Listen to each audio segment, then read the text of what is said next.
కొణిదెల పవన్ కళ్యాణ్ అమ్మ కడుపున ఆఖరివాడిగా పుట్టిన అందరికీ మంచి చేయాలి, మేలు జరగాలి అనే విషయంలో ముందువాడుగా ఉంటాడు. తన గురించి కంటే జనం గురించి ఎక్కువగా ఆలోచించే మనస్తత్వం నా తమ్ముడు కళ్యాణ్ బాబుది. ఎవరైనా అధికారంలోకి వచ్చాక ప్రజలకు ఏదైనా చేయాలనుకుంటారు.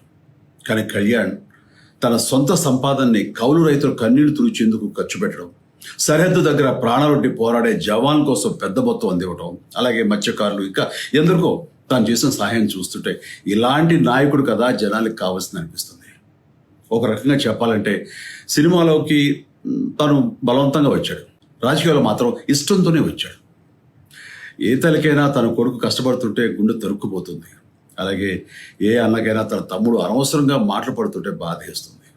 అలా బాధపడుతున్న నా తల్లికి ఈ అన్నయ్యగా ఒక మాట చెప్పాను. నీ కొడుకు ఎంతోమంది తల్లుల కోసం, వాళ్ళ బిడ్డల భవిష్యత్తు కోసం చేసే యుద్ధం అమ్మా ఇది. మన బాధ కంటే అది ఎంతో గొప్పది అన్నాను. అన్యాయాన్ని ఎదిరించకుండా మౌనంగా ఉండే మంచివాళ్ళ వల్లనే ప్రజాస్వామ్యం మరింత నష్టం అని నమ్మి జనం కోసం జన సైనికుడు అయ్యాడు. తాను బలంగా నమ్మిన సిద్ధాంతం కోసం తన జీవితం రాజకీయాల్లోకి అంకితం చేసిన శక్తిశాలి పవన్ కళ్యాణ్.